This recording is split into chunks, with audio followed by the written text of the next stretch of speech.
Yeah, it's a different sort of challenge for us, definitely, Rob. You're trying to manage the load for the group. This is an incredibly intense period for players everywhere, and we're very conscious of that. So we need to manage the three fixtures. We want to give players opportunities to play. We've got to manage the physical load of training. So normally you try to keep the entire group together for every session, but we had a lot of players that played on Sunday and have had a heavy schedule the previous week. So some were only back on the training pitch today. And it does take a lot of plotting, but it's a good coaching challenge, really.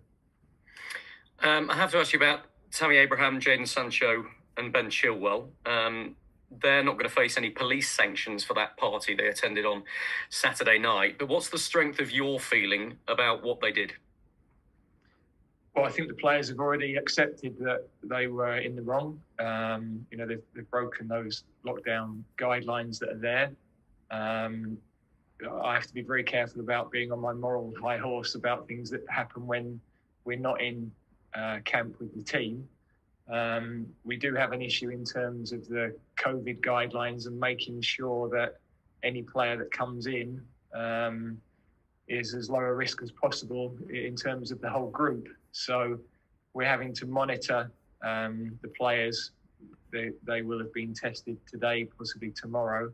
We've got to check for any further symptoms. So they obviously missed the game with Wales. If they're not able to be with us before Friday morning, then they would also miss the game with Belgium. So we can't give a definitive answer of when they'll be in because of all the things we're having to track. But that's the basic timeline for us. You mentioned symptoms and testing there. Have they tested negative with the initial test? Have they had any symptoms? I don't think we should be sharing all of that medical information at this point. At the moment, they're all in consideration for later in the week. We just have to track what that happens and make sure that we're, as I said, protecting the whole group, really. That's key because we have a unique bubble where you're bringing everybody from different environments. That's not going to be perfect because, as we've seen with some other nations, you can get positive tests and the timelines on the incubation period are very complex, but we've got to manage that as securely as we can. You're quite right in saying that these three weren't actually in camp. They weren't in England jurisdiction, if you like, to a large extent. But that is 5 England players now, Gareth, in the last month who've breached the coronavirus rules. And you've spoken to the players a lot about their responsibilities. Do you feel your message is maybe not getting through? Is there a discipline issue within this England camp? Well, I don't think we can attribute what happens when players are the responsibility of their clubs to England. But what we did at the beginning of this week, we had a very good meeting, I felt, with all of the players, where we talked about the responsibility of being an England player, how the spotlight is different. When the story was in the paper earlier in the week, there was no mention of the clubs the players play for. They were cast as England players, even though they weren't with us. So that's the landscape we work in, and players have to realise that, whether they've got 1 cap or 50 caps. There's a big thing for us that when these sorts of incidents happen, it takes a lot of focus, it takes a lot of time and a lot of energy away from the team. And, we can't afford that. We need the focus to be on the games. The players that have been within the camp are 100% focused on the games. Their attitude all week's been excellent. Their approach to training has been top. But if you're going into major tournaments and you have those sorts of incidents, then they can derail you. I've seen that in the past. That wasn't the case ahead of Russia. We went in a very calm state, and that allowed us to focus on our football. And I saw other teams not in that position, and it had a real detrimental effect to the way they were able to go into the tournament. And I've also talked before about the connection with the fans that, we've worked very hard over the last 3 or 4 years to bring back. Key to that has been the contribution of players that have been with us. We've got 10 with us this time who were with us in Russia. They've done a lot of good work with us, with their clubs, within the communities, and they've played well and they've got results. Some of the younger ones haven't done that yet. with England. They don't have that credit in the bank. They've got to prove themselves, and they need to remember that it is an honour to play for England, and all of these things, as we're selecting squads moving forward, do play a part in your thinking. So it's very difficult for me to stand here, and I'm not going to be too moralistic because we've all made errors in our lives. I'm the same. I've been a player. I've had nights out, so I'm not sitting here saying that I haven't done any of the things. We're living in really unique times with the COVID regulations, and everybody from politicians to businessmen to footballers are having, have erred within that field. So I think as a country, in terms of fighting the virus, we need to get a little bit back on track of working together. I felt really positive about us at the beginning of lockdown. Everybody was out supporting the NHS. People were doing shopping for their neighbours. Everyone was pulling together. There's a lot of disharmony now, and we are all in this situation together. And I think we've got to work together to pull through it as a country. Thank you, Gareth. If I can have a quick word with Connor as well alongside you, if that's okay. Connor, good to see you again. Gareth was absolutely glowing in his praise of you when you made your debut last month. Absolutely excellent throughout was what he said to us after the game. You're clearly going to play against Wales as well tomorrow night. That's why you're sitting alongside the manager now. So what does all this mean to you? And how do you make this place in the starting 11 your own for the foreseeable future and with the Euros next summer in mind? Yeah, well, first and foremost, that from the gaff was brilliant. It was something where I mentioned last time after the Denmark game, before the Denmark game, it was everything I dreamed of and more. Honestly, it was incredible. And now I've got to the second camp. The feeling's exactly the same. It's been amazing this week. It's been fantastic in terms of training, and it's been something where we've focused on these 3 games because they're 3 big games for us. It's something where I think since the last camp finished, we were looking forward to this one because, as I mentioned, the game comes thick and fast at international level now with everything that's going on in the world and with the international duty not happening for so long. It's something where the game's coming thick and fast. So it's enjoyable. It's something we're all looking forward to. But for me, it's just about learning off these players who are here. I'm here with world-class players. And I knew that all along, even before I joined the England setup. It was something where I watched England every single week, every single international duty, to see how they got on. And like I said, to learn off these players is fantastic. So we'll see what the future holds. For me, it's just about improving. And as long as I can help the players in, help the team here whenever I'm called upon, that's all that matters to me. Thanks, Connor. I'll hand on to the rest of the guys. Thank you. Thanks, Rob. Next, we go to Kerry Brown from beIN Sports.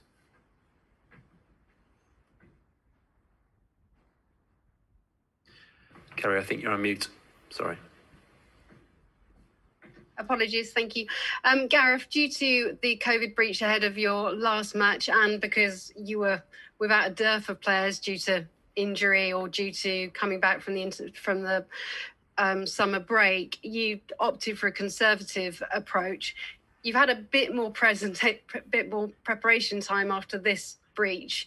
So what can we expect to see from this team to build on what you have with some familiar faces back in and some new faces back in, and what are your key objectives? Yeah, I think when we're talking about a conservative approach, that's a little bit the profile of people we picked in certain positions, but also we were playing a system for the first time in a long while, and I thought that gave us great solidity. It gave us great control with the ball. But obviously we want to be more of an attacking threat. But when you've not worked for 10 months as a group, you need time on the training pitch, and the process of improving as a team is to play, is to review performances, is to look at what can be better and to put those ideas into the team. So that's what we've talked a lot about this week.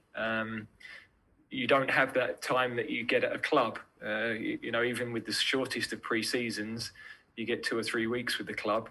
We get 2 or 3 days every time, so we have to maximise that. But there's always a process of improvement. How do we get better? How do we make sure both sides of the game are right? And that's what we're focused on this week. Some key forwards out now. Jose Mourinho, ahead of your squad announcement, did urge you to be cautious with Harry Kane's time. He has since apologised for calling you Gary and said that you can call him John. But he said you have had a conversation. So did you get your point of view over to what do we call him now, the special John?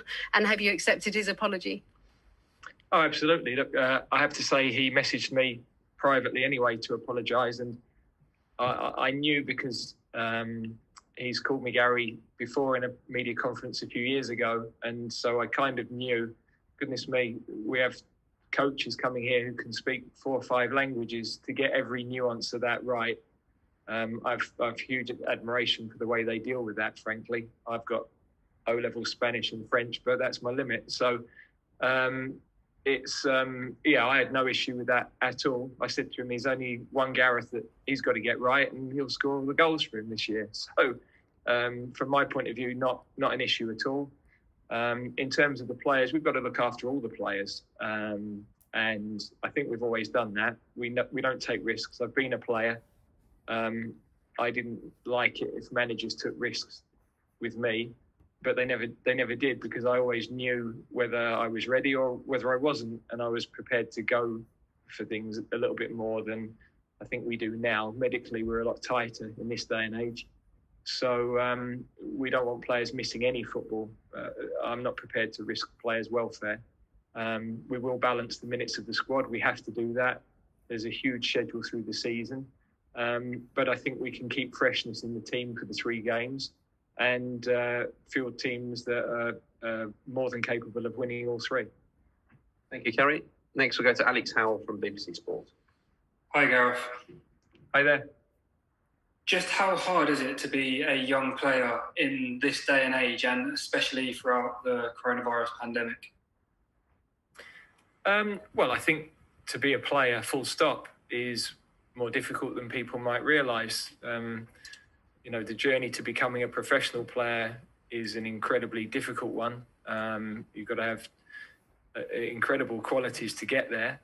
Then the spotlight now, of course, on everybody is increased. When you're an international player, that's increased even more.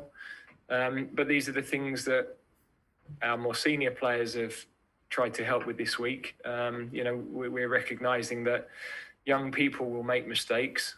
You generally make fewer of those mistakes as you get older. Not always, but that is normally the process of life. So we have to help them. We have to explain how it affects the team, explain how it might limit their opportunity. We've got 3 boys now who've already missed 1 game. They may end up having to miss another one. So that hurts themselves as well as the team. And the key part is making sure that these things don't hurt the team. And on morals, responsibilities and respect, a lot's been made when Dominic Calvert-Lewin met you yesterday and took his hat off as kind of a show of respect. Is it nice to see that from a player? I was really, it really hit me when he did it, actually. I know he's commented on it since, but it was a small thing, but I think those small things are really important. I wouldn't insist everybody does that, but you take on board things like that, don't you? I have to say, there's a lot of talk about our group at the moment, and it doesn't reflect the characters and personalities that we've got, in actual fact.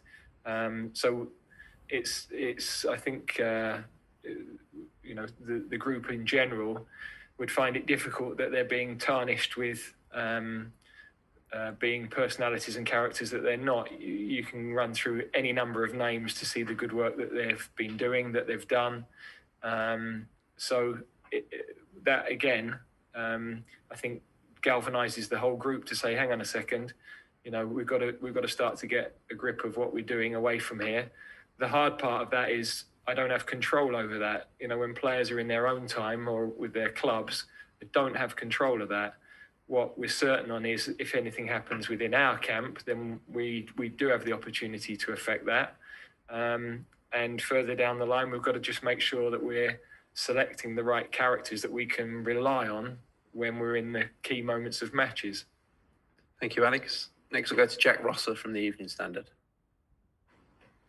Hi, Gareth. Hi, Jack. I just wanted to ask about Ruben Loftus-Cheek quickly. He's one of the players that moved and said he wanted to do it to get back to his best and to do it so he had a shot at getting in the Euro squad. A lot of players have cited that. Do you think leaving a top 6 club for a club that look like they're going to be in relegation battle is the right thing to do, as long as it's getting in minutes? And can he get back into your plans playing at Fulham? Whenever I speak to players about these sorts of situations, first and foremost, they've got to do what's right for their career, number one.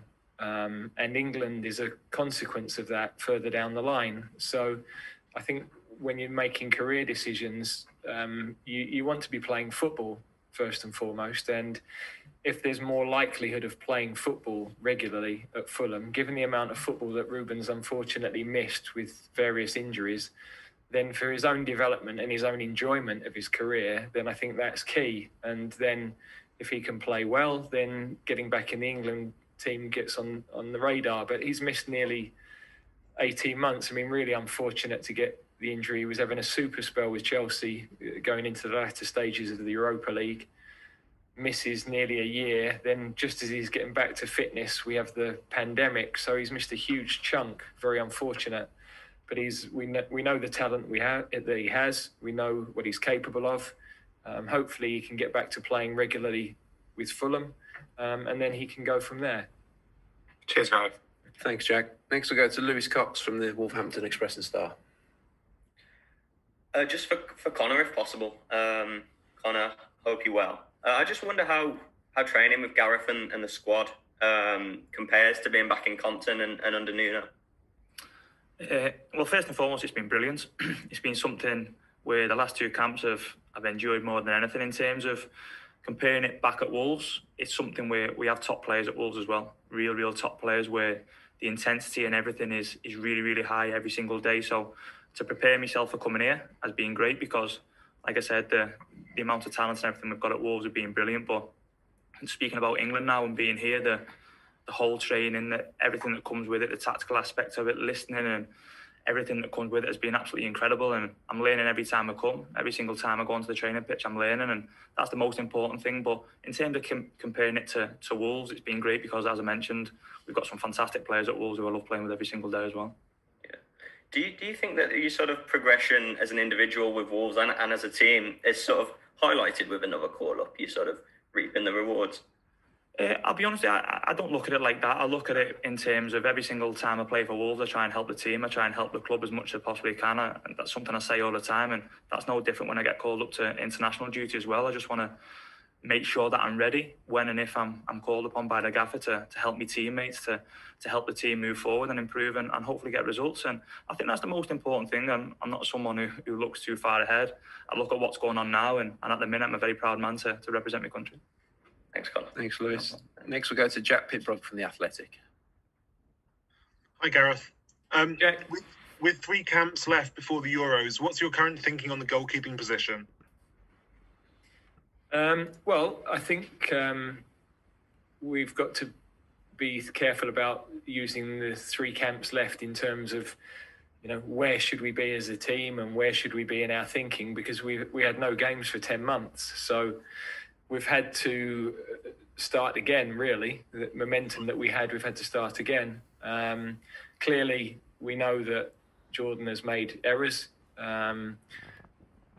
Nick actually made errors at the weekend, and Dean has only played the League Cup games so far against, sort of changed lineups with the opponents. So there's a very close contest. And all 3, we don't have any hesitation in putting all 3 in goal. We will make a change tomorrow because I think it's a good opportunity to get other people on the field. And if you're taking goalkeepers away and they're not getting the opportunity to play, that's one of the hardest things. We've had keepers over the years who've retired because of that being a really difficult situation to handle. So I think for the harmony of the squad and the group, we've got to make sure that we're doing that, as well as the fact we want that competition and to give people the opportunity to show what they can do. So I would say it's a very tight call. I always go back to the fact that Jordan's performances with us have been excellent. I'm not oblivious to what's happened to him at Everton, but there can be lots of factors within individuals' performances at their clubs and we've got to try and help them to be in their best possible form when they're with us, whatever the situation at their club is. Thanks, Jack. And we'll go back to Carrie Brown from Bein Sports. Gareth, on that, I think I'm casting my mind back to that remarkable World Cup run and everything that Nick Pope did with rehearsing penalties with Eric Dyer and how that led to a remarkable penalty shootout win for you. He's been a fantastic squad player, hasn't he? If he gets his opportunity, it'll be fully deserved. 100%. Any team, whether that's club or national team, is as strong as the squad, really. And that's not just in terms of people who can come in and play at a high level when they have to play, but it's the mentality around training, making sure that everybody is on point every day when they train together. They provide competition. You need good defenders to make forwards have to work harder in training. Good forwards make defenders, they challenge them, they make their learning and their improvement better. And you have to have that environment. And Nick has been a brilliant example of that, 56 odd days through the World Cup, totally selfless in his approach, being incredibly patient for his opportunity. And, they're the sorts of people we need in the squad. You need those reliable people who can play at a good level. And you've had much more preparation time than the sudden changes you had to make ahead of your last game. Have any of those players that you've brought back in to this squad in recent weeks been potentially challenging to get a starting place in the qualifiers now after this game, for those challenging those that aren't here now? Well, when you say we've had more time, do you mean between the camps or? Between bubbles being broken and preparation time to account for that? Yeah, I mean, we've obviously only had a couple of days on the training pitch. So we come into the games with a reasonable idea of how we're going to manage the first two matches. And then, the third game really will need more assessment when we've got through the first two, because anything can happen over the next 10 days. You're seeing national teams have to change plans. Scotland on the eve of the game must be incredibly difficult for Steve with a game of such importance. But that is the reality of sport in every form at the moment. There's so much uncertainty that you've got to be adaptable and adjustable. I think it's why we're seeing some unique games and some unique performances, really. There's so much that is out of control and so much affecting athletes and sportsmen's lives that consistency of performance is difficult for everybody. But we've got to look for that. We've got to try to attain that, and we want to keep the run of results going and make sure our performance is at the highest possible level. Thank you, Carrie. Okay, we've got time for just a couple more. So next we'll go to Fred Caldeira from Esporte Brazil. Thank you, Andy. Hi, Gareth. Hello. We've all heard former England players sharing their thoughts of some difficulties that they had been in the past with the Premier League rivalries within the national team environment. And now after such a weird weekend in Premier League results, I wonder, you have players from Liverpool, from Aston Villa, from Manchester United, from Tottenham. I wonder if this is a challenge or if this is an opportunity for you to see that those two universes can live in harmony. Yeah, it's a great point. I mean, I played in squads where that existed. I also played in squads where it didn't exist, I have to say. And we were, relatively successful through that. I think this group get on incredibly well.